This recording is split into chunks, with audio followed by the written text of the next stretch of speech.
Merci de nous choisir pour vous informer. Madame, Messieurs, bienvenue dans cette grande édition du journal dont voici le principal titre.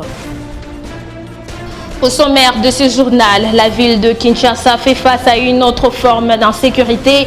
Les braquages à main armée se font en pleine journée. Les derniers en date d'un coup manqué dans la commune de Mongafula. Au total, 2 malfrats ont été arrêtés. L'albinos n'est pas un sorcier, c'est le message clé de l'artiste musicien Chico Iceberg qui lance un appel à la population à l'occasion de la journée internationale de sensibilisation à l'albinisme.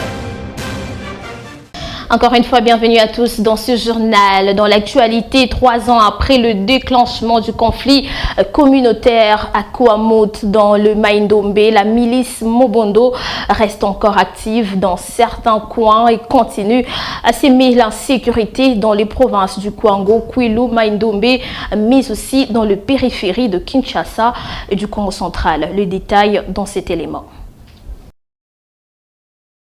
Selon les alertes de la 11e région militaire qui mène l'opération de pacification dans le Grand Bandundu, la milice est aujourd'hui divisée. L'un dirigé par un certain Dadi et 2 autres dénommés Satongé et B52. Depuis quelques mois, ces factions s'affrontent régulièrement. En mai dernier, des combats internes ont éclaté à Vilakata et à proximité de Kinsile sur la RN 17, provoquant des dégâts parmi les civils et un nouveau déplacement massif de population. Entre 2024 et 2025, les exactions de la milice se sont multipliées, notamment sur l'axe Lonzo-Kingala dans le province de Kwango et Kwilu, où des enlèvements, pillages et extorsions de biens ont été rapportés. À Wamba, dans les territoires de Bagata, les autorités provinciales ont reconnu la perte de plusieurs postes de perception fiscale, occasionnant un manque à gagner depuis juillet 2024. Des acteurs politiques et de la société civile ont rapporté cette année qu'une forme d'administration parallèle avait été instaurée par les miliciens à Kinsele sur la RN 17 où ils imposaient aux transporteurs une redevance de 5 000 francs congolais même après acquittement des taxes officielles. Des allégations démenties par l'armée. À partir de septembre 2022, la violence a débordé vers Bagata ou Kwilu, faisant plusieurs victimes. En mai 2023, c'est le territoire de Kenge dans le Kwango qui a été touché, notamment au village Bachongo, avant que la crise ne gagne Popokabaka. À Kouamout et à Bagata, le chef coutumier furent le premier cible de la milice. Nombre d'entre eux ont été égorgés avant que les violences ne s'étendent à l'ensemble de communautés. Autre sujet d'actualité, plusieurs personnes noyées, plus de 30 corps déjà repêchés et de nombreux passagers restent encore disparus. C'est le bilan provisoire du naufrage d'une embarcation transportant passagers et marchandises survenu le 11 juin sur le lac Tumba dans le territoire de Bikoro à 128 km de Mbandaka. Nous sommes là dans la province de l'Équateur. Suivez plus de détails avec un élu national.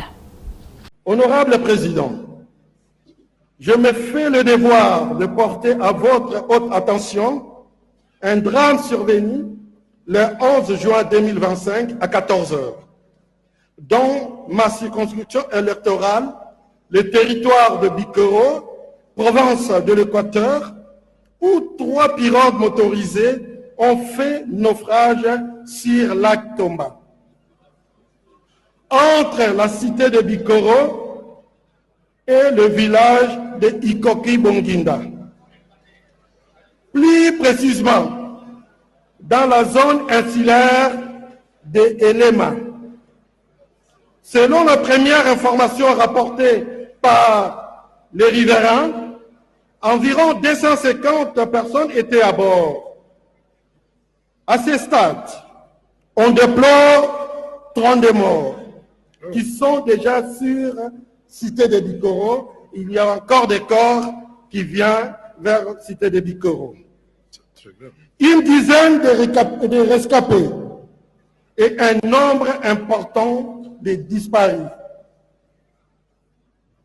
Ce qui laisse un bilan encore lourd.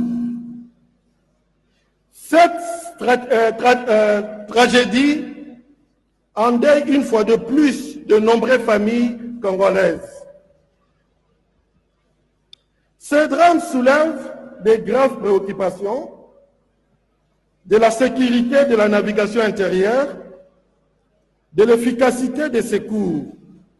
Vous le savez, le bureau de l'Assemblée nationale a officiellement installé le jeudi 12 juin la commission spéciale chargée d'examiner le réquisitoire du procureur général près la Cour de cassation. Ces derniers sollicitent l'autorisation de poursuites judiciaires contre le ministre d'État, ministre de la Justice Constant Mutamba. Suivez. C'est le rapporteur de la Chambre basse du Parlement, Jacques Joly, qui a procédé à cette installation. Composée de 23 membres, auxquels s'ajoutent ceux de son bureau, cette commission temporaire sera présidée par les députés nationaux Donald Sindani, élu du territoire de Massi-Manimba. Il sera secondé par les députés nationaux Zéphirin Fumuma Panda et Micheline Pondou, respectivement premier et deuxième vice-président. Les députés Claude Bila et Dieudonné Bileni occuperont les fonctions de rapporteur et rapporteur adjoint. Cette équipe devra travailler d'arrache-pied pour présenter son rapport en plénière avant la clôture de cette session prévue ce dimanche 15 juin 2025. Rappelons que le procureur général près la Cour de cassation accuse Constant Mutamba, ministre de la Justice et garde des Sceaux, de détournement de deniers publics.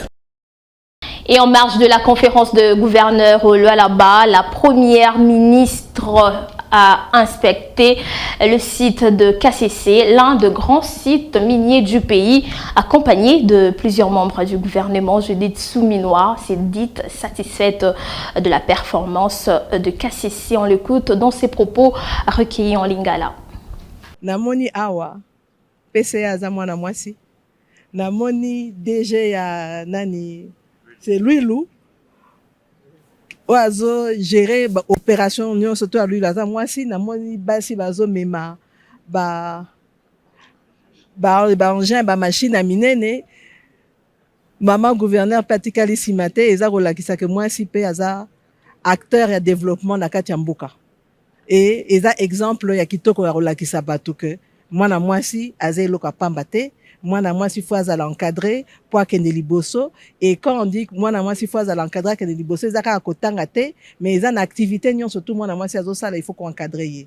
Maintenant soki tozongi côté ya ba province ndenge olobi c'est vrai toza awa na conférence à ba gouverneur eza kolakisa que province nyon surtout eza na potentialité nango balobi te que potentialité eza kaka na ba mine ba province mosusu baza na potentialité na bango eza peut-être agriculture, tout est eloko mususu. Mais le plus important à retenir est la volonté ya kosala okende liboso. Mais pour ça, biso gouvernement central il faut tout ça la part na biso ndenge mokonzi ya mboka lobaki na ba engagement na ye de diversification de l'économie totale ndenge na cadre de diversification ana tozo continuer kotonga banzela ezo salama peut-être pas partout à la même allure que bateau balingi mais le plus important c'est kotala ndenge to bandi et ndenge tozo kendeli parce que musala eza ko sala problème ba problème toza nango na RDC eza ba problème conjoncturel te toza ba problème structurel et outil banda des années et donc pona ko bima wana eza te que to sala bomba la moko to bimi maleme tozo tonga eza ka net tozo tonga ndako au bandi na fondation au bando tia ba brique mke ozo matati okoma na lento ti o tia toiture et dans des musala tozo sala donc chaque province a la potentialité nango siko na ba gouverneur tozotat. Puis dans le reste de l'actualité, la desserte en eau potable est inférieure à 20% en République démocratique du Congo, affirme le directeur général de la Régie des eaux, David Chilumba. C'était lors de la plénière de jeudi 12 juin à l'Assemblée nationale. Le numéro 1 de la Régie des eaux était invité pour répondre à une question orale avec débat lui adressée par un élu national. Suivez. Le directeur général de la régie de distribution d'eau, Régie des eaux, David Chilumba, a été auditionné le jeudi 12 juin par les députés nationaux. Il répondait à une question orale avec débat posée par les députés nationaux Toby Kayumbi concernant la desserte en eau potable en République démocratique du Congo. Selon le DG de la Régie des eaux, le taux de la desserte en eau potable assuré par la Régie des eaux est inférieur à 20% à l'échelle nationale, un chiffre qu'il qualifie de très faible comparé aux autres pays de la région. David Chilumba explique cette situation par un manque criant de financement empêchant la régie de couvrir l'ensemble du territoire. Il pointe également la responsabilité de l'État congolais qui n'a pas honoré ses factures depuis les pillages de 1991 et 1992 malgré une hausse de la consommation d'eau par les institutions publiques. Ces factures impayées représentent 40% du chiffre d'affaires de la Régie des eaux, affirme David Chilumba. Face à ces constats alarmants, le président de l'Assemblée nationale, Vital Kamerhe, a appelé les institutions publiques et les autorités de montrer l'exemple. Il a également souligné la nécessité de faire de l'accès à l'eau potable une question de justice distributive à travers le pays. Les réponses de David Chilumba ont suscité de vives réactions parmi les députés qui ont soulevé d'autres problématiques, notamment la qualité de l'eau que consomme la population, l'état vétuste de la tuyauterie et le paiement de salaire des agents vivant dans les zones occupées. Un délai de 48 heures lui a été accordé pour apporter des réponses concrètes aux préoccupations de la représentation nationale. Madame, Messieurs, je l'ai annoncé en titre, le phénomène braquage prend de plus en plus de l'ampleur dans la capitale congolaise. Le dernier en date est un coup manqué dans la commune de Mongafula, précisément sur l'axe Bel-Air-Kimwenda. Au total, 2 malfrats ont été neutralisés par les éléments de la police nationale congolaise. Chancela Kombandi était là sur place. L'insécurité est un problème grave à Kinshasa, avec des actes de violence et des criminalités qui affectent la population. Les vols, les attaques nocturnes et même les violences sexuelles sont dénoncées dans certains quartiers. Les habitants de Kinshasa se sentent vulnérables et craignent pour leur sécurité, en particulier la nuit. À Mongafula, une opération de la police a tourné à l'affrontement ce jeudi vers 17h sur l'axe Bel-Air-Kimwenda. À l'origine, une femme arrêtée lors d'un braquage précédent aurait décidé de coopérer avec les forces de l'ordre pour dénoncer ses anciens complices. Guidée par ces informations, la police a réussi à démanteler le réseau criminel. Un échange de tirs s'en est suivi où l'un des malfrats a été blessé à la jambe. Plusieurs autres se sont échappés. Fait marquant, malgré des tirs à bout portant, certains auraient été protégés par des amulettes, selon les témoignages recueillis. Une situation qui relance la question de la montée des actes de banditisme à Kinshasa. La population, de plus en plus exposée, attend des autorités des réponses fermes et visibles. Direction l'Est de la République démocratique du Congo, dans le cadre du renforcement de la coopération sécuritaire entre la République démocratique du Congo et l'Ouganda, une mission conjointe conduite par le général-major Bruno Mandevou a inspecté l'aérodrome de Zalé situé en territoire de Mahagi. Cette visite stratégique vise à rétablir la vérité face aux allégations jugées mensongères remettant en cause la souveraineté congolaise sur ces sites d'importance nécessaire. Suivez.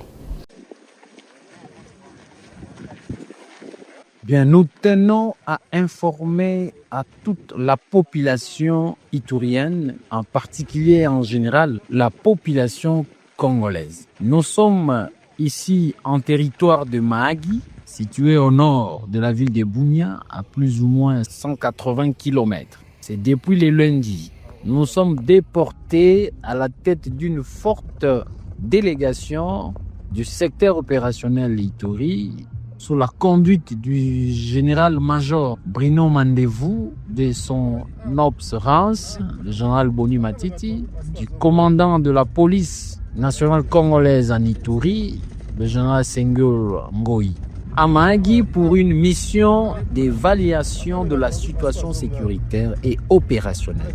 Hier, tout au long de notre route, le constat a été agréable de voir les villages situés tout au long de la RN 27 où nous avons observé le retour de la population et la reprise des activités socio-économiques. Donc aujourd'hui, c'était une visite sur place, rien d'occupation, ni comme c'était dit que l'administration de cet aérodrome était administrée par les OPDF. C'est faux et archi-faux. Nous sommes sur place. Les forces armées de la République démocratique du Congo contrôlent toute la situation, tous les liens stratégiques, tous les points vitaux du territoire de Mahagi. Que personne ne vous trompe, la situation sécuritaire à Mahagi est sous contrôle des forces armées et l'aérodrome est contrôlé pleinement par les forces armées. Mais il y a aussi la présence de cette armée que nous sommes avec elle en opération conjointe. Et donc, toutes les deux armées travaillent côte à côte comme sœurs et frères pour l'intérêt de la population selon la volonté des deux excellences, Félix Tshisekedi Tshilombo et Yoweri Museveni. C'est dans ces contextes-là que ces deux armées sont déployées ici, dans les territoires de Mahagi. Donc, tout est calme et sous contrôle des forces armées. Vous voyez dans l'image la visite du commandant secteur opérationnel accompagné de ses compagnons d'armes ougandais, tous ensemble pour le même but et le même objectif et dans le même esprit. Restons toujours dans l'est du pays face à la persistance de l'insécurité. De chefs coutumiers du territoire d'Arou affichent une position ferme contre les groupes armés à l'issue d'un échange tenu mercredi 11 juin 2025 avec le commandant du secteur opérationnel de l'Ituri. Ils ont réaffirmé leur engagement à soutenir l'administration militaire dans le cadre de l'état de siège, déterminés à préserver les acquis de la paix dans leurs entités. Jules Ngongo, on nous donne plus de détails. Dans les soucis de redynamiser les relations civilo-militaires pour consolider la paix et la sécurité dans le territoire de Mahagi et Arou, le général Bruno Mandevou s'appuie également à l'approche non militaire. C'est dans cette optique qu'il a échangé avec la société civile de Mahagi et le chef coutumier d'Arou. Arrivé au niveau de la province de l'Ituri, a initié une mission officielle au niveau du territoire de Mahagi pour palper du doigt la réalité ou la situation sécuritaire de notre entité. Là où nous avons essayé un peu de survoler la question de la tracasserie militaire, l'incivisme des groupes armés. Nous avons parlé de conflits fonciers, nous avons parlé de banditisme, on a parlé également de vol à main armée. Toutes ces questions sécuritaires, nous les avons présentées à qui des droits, celui qui peut transformer ces questions à des solutions pour que la population vive paisiblement. Nous n'avons pas vraiment besoin avec les miliciens, que cela soit terminé pour de bon. Par ailleurs, ces coutumiers dire comme faire condamnent toute tentative de déstabiliser la province par certaines fois égarées. Les groupes armés, vraiment, nous n'avons pas besoin des groupes armés parce que ça crée la rébellion. Si vous voyez l'Ituri, n'est pas dans le calme, c'est à partir des groupes de rebelles. Toutes nos populations sont vraiment derrière nous pour éviter tout ça. Cette approche, à côté de l'optique militaire et la stratégie mise en place par le commandant des opérations et gouverneur militaire de l'Ituri, lieutenant-général Luboyanka Chamadioni, qui a restauré la confiance entre la population et l'armée régulière, facilitant ainsi le retour de la paix, couplé à la reprise des activités socio-économiques, culturelles et scolaires dans la quasi-totalité de la province. Dans la province de l'Ituri, précisément à Tchoma et Bounia, un projet d'aquaculture porté par la MONUSCO en partenariat avec les réseaux des associations pour le développement durable redonne espoir aux femmes et aux jeunes entre cages flottantes et chambres froides. Les poissons deviennent de moteurs de paix et d'autonomie. Dans ce reportage, retrouvez les habitants qui expriment leur satisfaction.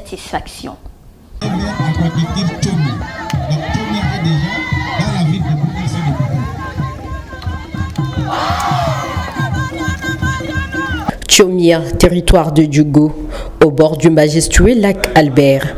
Ces matins, le chant de femmes et le cri de joie des enfants résonnent sur le berge. C'est de pas un jour ordinaire ici. C'est le jour où l'espoir prend le large porté par un projet novateur d'aquaculture. Depuis 6 mois, la MONUSCO, en partenariat avec le réseau des associations pour le développement durable, a lancé un projet d'élevage de tilapia en cage flottante. Objectif, réduire les violences communautaires en offrant des alternatives économiques aux jeunes et aux femmes vulnérables. MONUSCO kutusaidia kwa sababu tupate kuendelesha ile proje iendelee mbele, kwa sababu wamama wengine vile wanahitaji kuingia katika ile onje, lakini hesabu kwa sasa waliomba tu sekati wa mama. Parmi les bénéficiaires, 100 personnes, 50 femmes vulnérables et 50 jeunes ex-combattants, tous formés aux techniques modernes d'aquaculture, une activité innovante et porteuse d'avenir. Chef d'équipe, mimi nakadre batu 100 bakijana 50 na bamama 50, na ile kazi inafundisha mimi sana.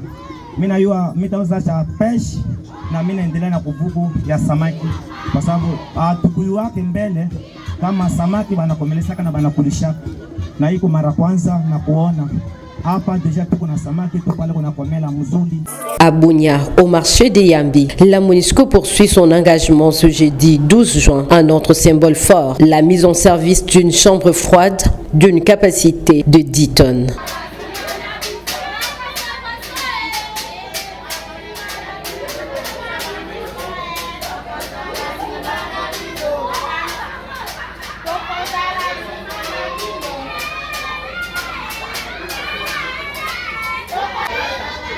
Fini le perte en fin de journée, fini le poisson bradé. Désormais, ils seront conservés à 18 degrés, vendus frais et au bon prix. Pour les femmes du marché, c'est une révolution.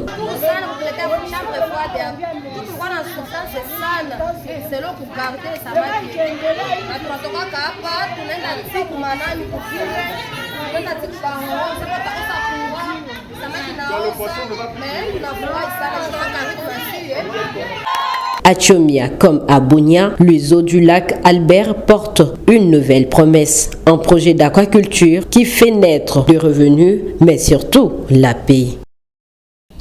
Je l'ai dit dès l'entame de ce journal à l'occasion de la journée internationale de sensibilisation à l'albinisme célébrée le 13 juin de chaque année. Notre rédaction a donné la voix à Chico Asberg, un musicien albinos de Goma. À travers son témoignage, il appelle à barrer la route aux préjugés qui pèsent encore sur les personnes atteintes d'albinisme.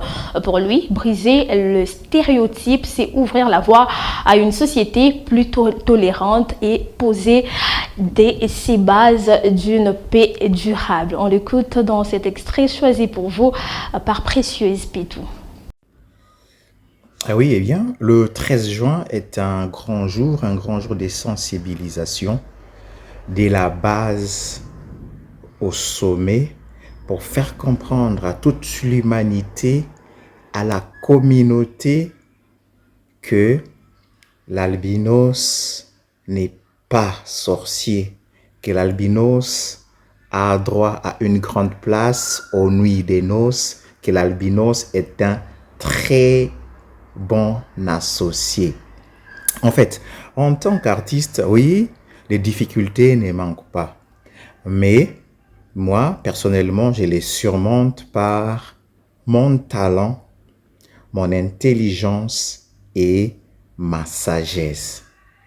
Et j'ai fait tout pour m'intégrer, j'ai fait tout pour m'inclure. La preuve est que beaucoup de mes amis sont des peaux noires.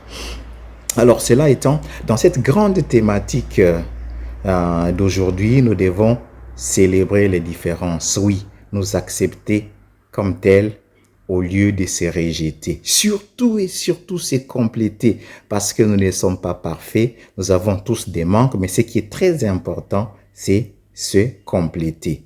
Le grand des messages pour aujourd'hui, c'est de dire aux parents d'aimer leurs enfants albinos et de leur donner tout pour qu'ils soient excellents. Parce que c'est quand on est excellent qu'on devient incontournable. Alors, à la société, à la nation, nous devons vraiment nous aimer, nous devons nous compléter et surtout mettre de côté les préjugés. C'est comme ça que nous allons pouvoir vivre en paix. Et c'est par la Journée internationale de l'albinisme que nous mettons un terme à cette édition du journal, mais avant tout, le rappel de principaux titres.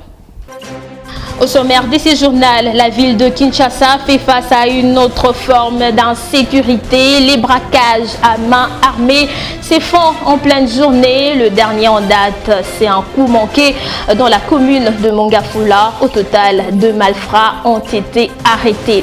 Vous avez suivi dans ce journal, l'albinos n'est pas un sorcier. C'est le message clé de l'artiste musicien Chico Iceberg qui lance un appel à la population à l'occasion de la journée internationale de sensibilisation à l'albinisme. Et c'est par ici que nous mettons un point final à cette grande édition du journal. Merci à toute l'équipe rédactionnelle présidée par Précieuse Pétou, Maurice Molila, Chancela Kambandi, Giovanni Lumbe et Franck Boucault en leur nom. Je vous dis merci de votre fidélité au canal 373. Restez en compagnie de nos programmes car l'info reste en continu. Bonne fin de semaine à tous. Audio Jungle.